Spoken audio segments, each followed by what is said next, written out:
स्वागत है बच्चों आपका अपने चैनल पाठशाला करियर में। मैं आज आपके सामने कक्षा 10 के गणित के कुछ प्रश्नों के साथ उपस्थित हुआ हूँ। आज मैंने कुछ क्लास 10th के ऑब्जेक्टिव टाइप के क्वेश्चन लिए हैं चैप्टर 1 के, जिसका नाम है रियल नंबर। रियल नंबर से आप लोग जानते ही होंगे। रियल नंबर से आप लोग जानते ही होंगे, जैसा कि आप लोगों ने पढ़ा है, वे सभी संख्याएं जिनको हम संख्या रेखा पर प्रदर्शित कर सकते हैं वो क्या कहलाती हैं? रियल नंबर कहलाती है। उसमें परिमेय संख्या भी आती है, अपरिमेय संख्या भी आती है, धनात्मक संख्याएं भी आती है और ऋणात्मक संख्याएं भी आती हैं। शून्य एक ऐसी संख्या है जिसको हम आइडेंटिटी कहते हैं, लेकिन ये एक परिमेय संख्या ही है, क्योंकि शून्य को हम क्या लिख सकते हैं बेटा?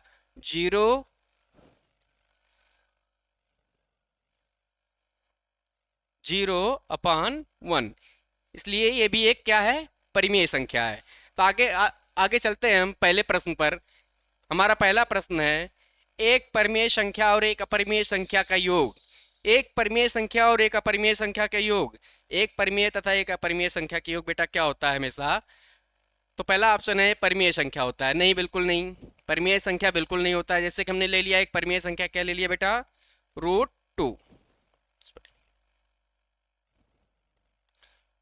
√2 तथा एक अपरिमेय संख्या ले लिया, अपरिमेय संख्या ले लिया √2, परिमेय संख्या ले लिया 1।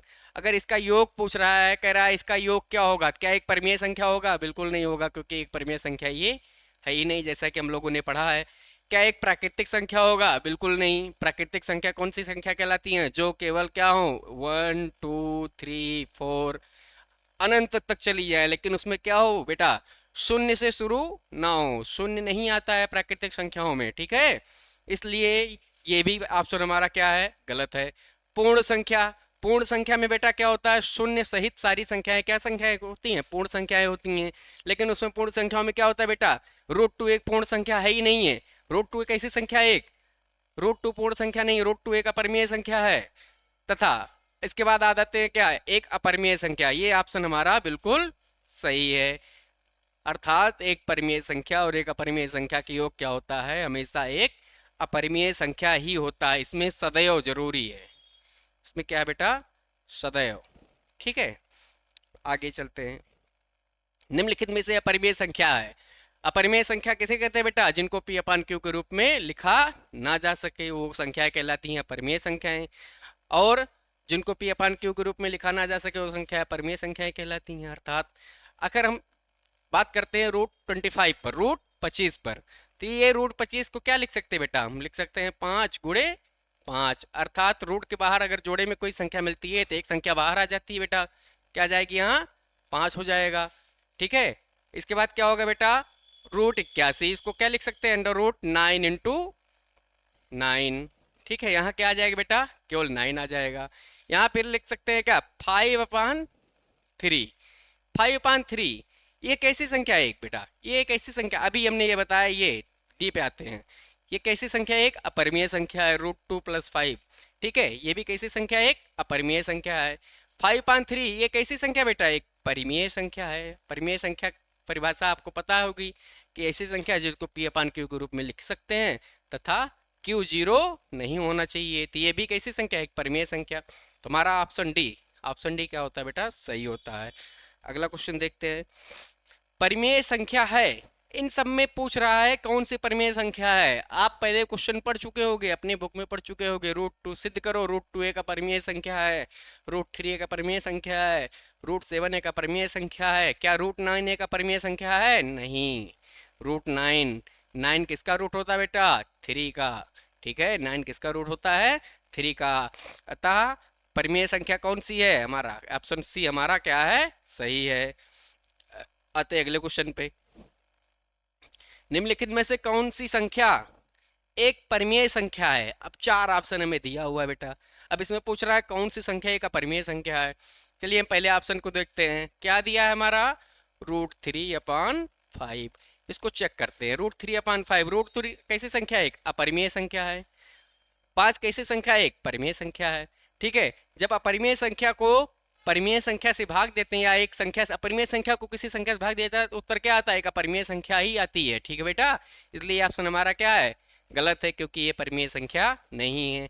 अच्छा, √a × √b, इसका आंसर क्या आता है? √ab। इसी फार्मूले के पे हम रख देते हैं क्या? रूट 2 को लिख देते हैं, रूट 2 इंटू रूट 7। ठीक है, क्या आ जाएगा बेटा हमारा, रूट 14 आ जाएगा। ये कैसी संख्या है, एक अपरिमेय संख्या है, ये भी परिमेय संख्या नहीं है। ऑप्शन 3 पे चलते हैं बेटा, क्या लिखा हमारा, रूट 5 प्लस रूट 7, और क्या लिखा है, रूट 5 माइनस रूट 7। क्या है बेटा ये, ए प्लस बी और ए माइनस बी। ए प्लस बी एक ब्रैकेट में, ए प्लस बी एक ब्रैकेट में, ए माइनस बी किसका फार्मूला होता है, ए स्क्वायर माइनस बी स्क्वायर का। अब इस हिसाब से देखा जाए तो ए की जगह क्या है बेटा, 5, रूट 5 है, बी की जगह क्या है, रूट 7, अर्थात रूट 5 का स्क्वायर माइनस रूट 7 का स्क्वायर। क्या आएगा बेटा, 5 - 7, क्या आ जाएगा, 5 - 7 क्या आ जाएगा, -2। ठीक है, -2। तो क्या हो जाएगा, परिमेय संख्या हमारी कौन सी हो जाएगी, सी ऑप्शन हमारा क्या हो जाएगा बेटा, सही हो जाएगा। अगला देखते हैं, रूट 2 और 2 - रूट 2 का गुणनफल होगा, रूट 2 और 2 - 2 का गुणनफल होगा, क्या होगा करके देख लेते हैं। रूट 2 मल्टीप्लाइड बाई 2 - रूट 2 करते हैं बेटा, root 2 into 2 root 2 minus root 2 into 2 root 2 कितना हो जाएगा बेटा, रूट 2 इंटू रूट 2। यहाँ क्या आ जाएगा, 2 रूट 2 माइनस 2 कॉमन ले लिए बेटा, तो क्या हो जाएगा, रूट 2 - 1, रूट 2 -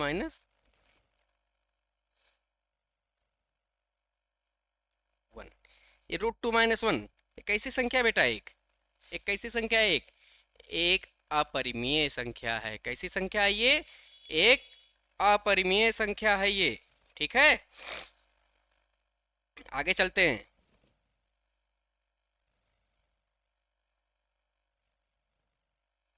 कौन सहअभाज्य संख्याओं का युग्म है, सहअभाज्य संख्या, इसमें हमारे काफी बच्चे परेशान होते हैं। ठीक है, कि सहअभाज्य क्या आ गया, सहअभाज्य मतलब सीधा सीधा मतलब होता है साथ में भाज्य न हो, है तो सहअभाज्य लेकिन इसका मतलब होता है ना हो, अर्थात हम ऐसी संख्या लें जो साथ में किसी एक संख्या से ना कटे। इसमें हमेशा जब भी क्वेश्चन आएगा बेटा युग्म में आएगा, जोड़े में आएगा। हमेशा दो संख्या दी जाएगी आपको एक ब्रैकेट में, जैसे इसमें ऑप्शन में दिया हुआ।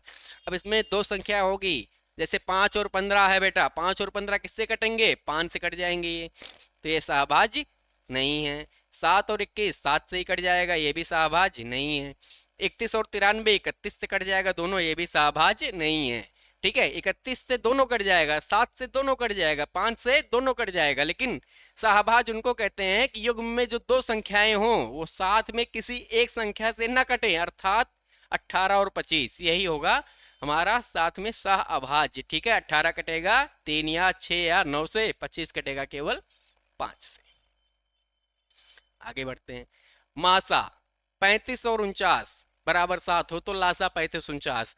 इसलिए इस क्वेश्चन को करने के लिए हमने एक सूत्र पढ़ा होगा, सूत्र देख क्या है बेटा, पहली संख्या मल्टीप्लाइड बाई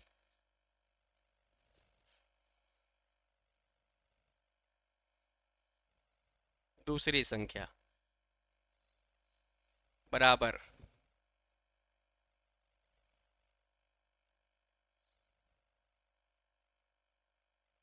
लासा गुणे मासा।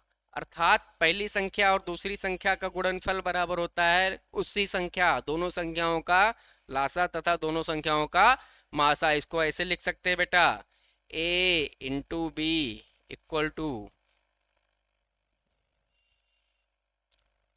लासा ए बी इंटू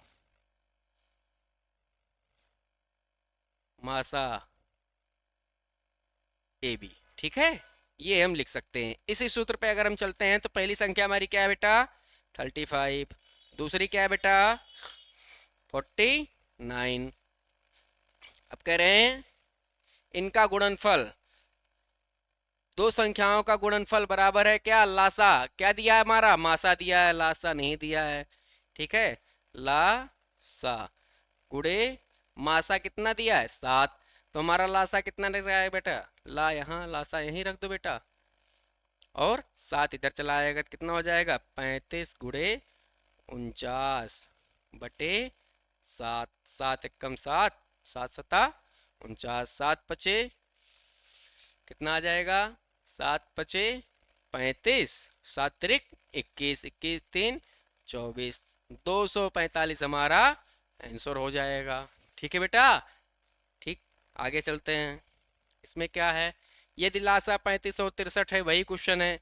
पहली संख्या 35, दूसरी संख्या 63, बराबर क्या होगा, क्या दिया इसमें, लासा दिया है तो 315, दूसरी संख्या अर्थात मासा नहीं दिया हुआ है, तो क्या करेंगे बेटा, 35 गुड़े 63 बराबर मासा भागे 315, किससे काट देंगे बेटा, 5 से काट दीजिए, 5 छक 30, 5 तिहाई 15, 5 छक 30, 5 तिहाई 15, 5 सते 35, ठीक है, किस 63 एकम 63, 63 एकम 63, क्या आ गया बेटा 7, 7 क्या आ गया बेटा, मासा आ गया हमारा, ऑप्शन बी हमारा करेक्ट है।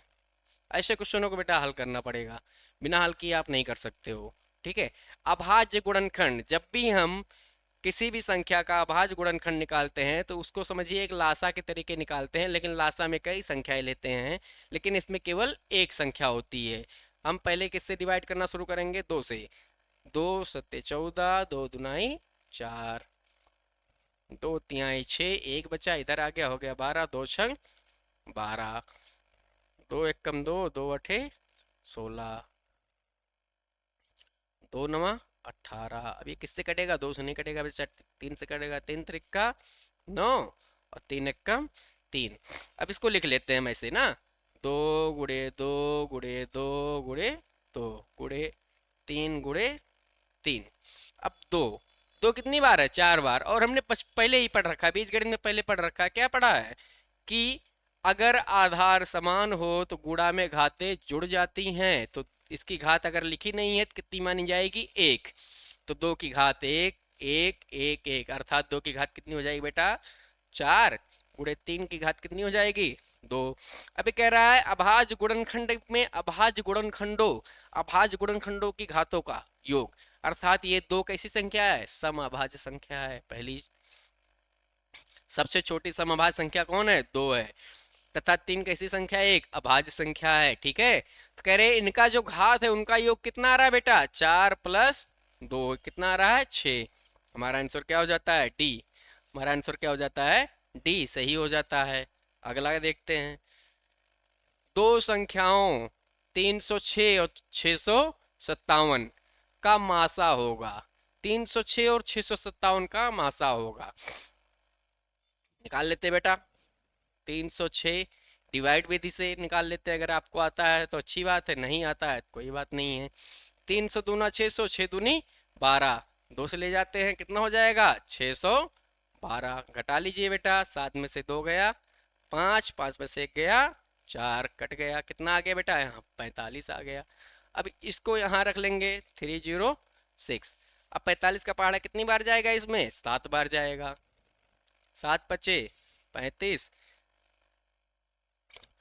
7 पचे 35, 7 चौक 28, 28 और 3 31, तो ज्यादा हो गया, कम बार ले जाते हैं।